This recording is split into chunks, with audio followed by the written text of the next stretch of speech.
Welcome to the Stephen Mansfield audio podcast.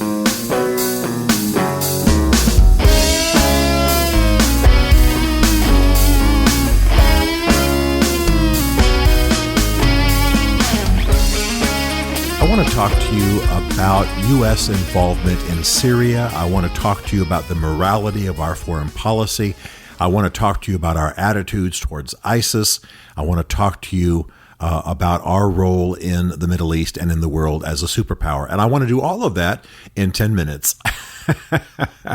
What I want to address here are some very serious issues about the U.S. involvement with the Middle East and in Syria. On April the 6th of this year, as all of us know, Donald Trump ordered the first direct U.S. bombing or assault on Syria during the Assad regime. I want to say right up front that I am completely in support of that. I thought it was something that needed to be done. Quite frankly, it should have been done a long time ago. And even though I'm going to say some things critical in this podcast of how it was done, it was the right thing to do. You know, for quite some time, there has been a civil war going on in Syria, and the Assad regime has used chemical weapons on its own citizens. Over 400,000 people have been killed, thousands of children have been murdered, and chemical weapons have been used. When we were talking about the regime of Saddam Hussein, we called these weapons of mass destruction. Those weapons are being used in Syria, and they're being used by the government against the people. Now, granted, there's a civil war happening, and granted, the rebels are viewed as a foreign enemy by the Assad regime, still does not justify the use of chemical weapons, particularly on civilian populations, particularly dropped on towns. And that is what has been going on. The suffering has been horrible. The bloodshed has been terrible. The suffering of civilian populations has been at record levels, and the whole thing has been mismanaged internationally. I'm grateful that Donald Trump finally gave the order, especially since, and I'm not one who just beats on Obama and blames him for everything, but the Obama administration horribly mishandled the whole issue of Syria. Chemical weapons had been used years before in the Syrian civil war. Mr. Obama was sensitive to it. He actually said that he actually threatened his quote-unquote red line, very famous phrase, his red line, that a red line was about to be crossed, and if it continued to be crossed, he was warning Mr. Assad that he would involve the U.S. militarily in the civil war. Both our allies, mainly Britain, and our own Congress objected to it. Mr. Obama backed off, and nothing was done. Well, of course, that kind of bold talk with no action just loses us clout, particularly in the Middle East, which is, by the way, a very masculine, some people would say testosterone-ridden, I wouldn't use that phrase, a very militaristic society. You better show up with whatever you've said you're going to do, or nobody will take your word seriously in the future. And that's exactly what happened with the Obama regime. When you add to that we were hesitant to support the Kurds, and when you add to that Mr. Obama called ISIS the junior varsity, the JV team, and never did have an accurate estimate of who they were, we have been in decline in the estimation of most of the societies in the Middle East, and largely because we did not get meaningfully involved in opposition to the Assad regime. Apparently what happened is that around that first week in April, Mr. Trump was shown photographs of children who had been gassed by the Assad regime. Sarin gas, which is, I won't even take the time to describe the horrors of these gases, but if I did, probably some of you listeners would be throwing up. It's ghastly. And I know of this only because I wrote a book about the Kurds and spent a great deal of time describing the Halabja bombing by Saddam Hussein in 1988. Halabja is a famous episode in which Saddam dropped chemical weapons, sarin gas, mustard gas, other forms of gas, onto a civilian population. 10,000 died, maybe as many as 15. People suffered for years. People's bodies literally had burning going on in their flesh for years afterwards. It was horrible. And having researched that and written about that, certainly never experienced any of it myself, and having talked to some of the victims, I'm aware of what was going on in Syria, and yet we did nothing. But Mr. Trump was shown photographs of these children who had been gassed. He was shown video of people trying to wash the gas off the face of children and adults who were vomiting up white foam, which means their lungs are being liquefied. And he was just aghast, and should have been. And I'm grateful that he's wired in a way that he would feel that. And he ordered, after warning the Assad regime all day on Thursday the 6th, he finally ordered a bombing. The planes were launched from the USS Ross and the USS Porter, and it was done very effectively as far as it went. Now, I'm grateful that we finally engaged. I am not, I want to say very quickly, a warmonger. I am very aware of the price of us sending lives overseas. I want to remind those of you who listen to this podcast on a regular basis that my grandfather fought in World War II, was retired as a full colonel. My father, as many of you know, Special Forces, Vietnam, career military. I have other relatives who are career military. My family has been sending men abroad to fight America's wars and incursions for almost 200 years. So I am not unaware of this. I spent years without my father in the home. I've watched relatives go off to war.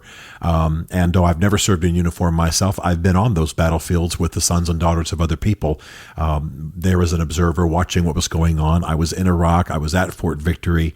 I watched firefights take place. And so I'm in touch with it. I care about it. Again, not claiming any special status, and certainly not claiming that I've ever served in uniform. But I care deeply about the sacrifice of life. I understand the loss to a family, even of one of its members for a short period of time, one tour of duty. And many of these people now are serving 2 and 3 tours of duty. And I do not speak of what I'm about to say lightly. But I do believe that if the United States is going to be a superpower, and if there's going to be any moral strength to what it says and declares in the world, it's going to have to take a stand against tyrants. We waited far too long in taking on Saddam Hussein. We sat by while he gassed entire populations. And we've done the same thing with Assad.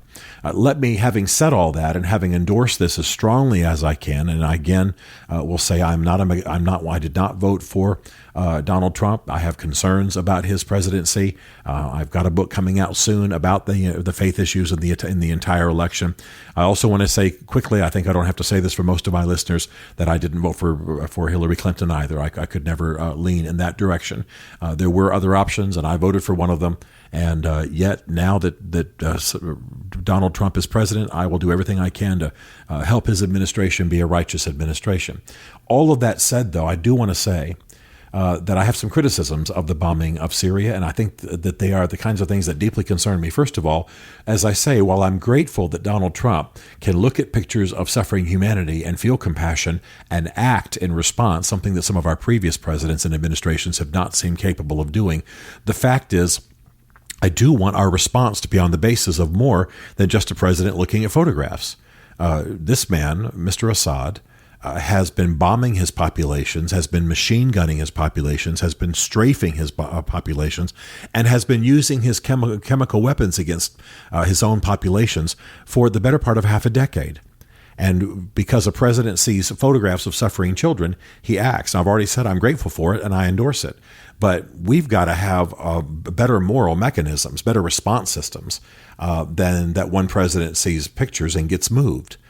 We need to do it on a broader moral basis. We need to have better evaluations. We need to have finer moral lines than just that a man finally has some degree of compassion and humanity. Looks at photographs. So I'm both glad he did it and disturbed that it was done on such a narrow basis as him looking at photographs. We've known about these things for years. Number two, it is part of the evidence of the inexperience of the Trump administration that we did not warn our allies. We did not talk to them. We did not bring them in. You know, there's an old principle that I really believe in. Bring me in early and I'm your advocate. Bring me in late and I'm your opposition. Now, it turns out that most of our allies really endorsed what Trump did. Frankly, most of them have been waiting for the United States to get busy in Syria for a long time. But we did not speak through diplomatic channels. And given that this thing has been going on for years, and we could have done it 3 days after Assad's gassings, we really would have been better for us to go through channels. Part of the issue, believe it or not, this is a factor in some cases, is that these things happened, these bombings happened on the 6th, and we were heading into a weekend, and you lose the news cycle to explain, and that may have been a factor. But we definitely did not warn our allies. But there's another issue, too, and I think you may have heard of this in the press, and that is that we did not do significant damage. The air bases that our planes struck were back up and operating the very next day. If you're going to strike a king, kill him. If you're going to engage in an airstrike to stop the use of weapons of mass destruction, blow up the entire thing. Blow up the entire airbase. Don't just pockmark their runways and take out a few old planes. Make it inoperable. We knew where that gas came from. We knew how those planes were loaded. We should have decimated the airports that they came from, decimated the command headquarters, and then said, you make another move, we'll take you on again. This sounds like I'm engaging in what Churchill called jaw war, and I'm not a warmonger at all. But if you're going to strike hard, strike decisively, knock them out. The fact is that Assad's planes were strafing civilian populations the next day and from the very air bases that we struck. Don't strike the king easily, but if you do, kill him. Don't strike a nation casually, but if you do, for a moral reason, make the immorality impossible the next day. We didn't do that. And then I'm going to say, because we didn't do it, we should have repeated what we did. We should have gone back immediately. We didn't do that either. Now, I am deeply moved by the suffering in Syria. You know that I'm close to the Kurdish cause, care deeply about them, and grieved by the suffering going on. It's time for regime change in Syria. It's time for Assad. I have Saddam on my mind, obviously.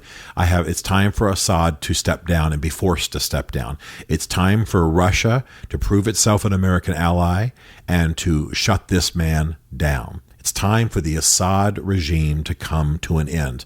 Hafez al-Assad, Bashar's father, was a man who did horrible evils against his own population. He once killed everybody in a town and then turned the town into a parking lot. Now his son is exceeding his father in evil, and it's time for change to happen. This, of course, should be part of the rise of an independent Kurdistan, and I'm hoping that comes in a very short period of time. Mr. Trump has done the right thing. It may have been done badly and clumsily, but he has done the right thing. If the United States is going to be a superpower, if we're going to have the weapons that we do, if we're going to take a moral stand on the issues of the world, we have to back it up. And we cannot sit quietly by while some tin-pot dictator gasses his own population. We have no moral authority on the other side of such an episode if we do not act. Mr. Trump acted. He did so rather hesitantly, but there's time for us to do this thing right. I am not suggesting we put boots on the ground in Syria. I am not suggesting that we alone take down Mr. Assad, but it's time for him to go. We should build coalitions. We should pull Russia in. We should get this guy removed. We should support the rise of an independent Kurdistan, because many of the rebels, by the way, in Syria are Kurdish, and we should be a moral force in the world. Stephen Mansfield is a New York Times best-selling author, a popular speaker, and a frequent faith and culture commentator on Fox and CNN. His groundbreaking books on faith and society include The Faith of George W. Bush, The Search for God in Guinness, Mansfield's Book of Manly Men, and The Miracle of the Kurds. His new book is Ask the Question: Why We Must Demand Religious Clarity from Our Presidential Candidates, available on Amazon. Learn more about Stephen at stephenmansfield.tv. The Stephen Mansfield podcast is directed by Isaac Darnold, who also wrote, produced, and performed the podcast theme song. This is a Chartwell Literary Group production.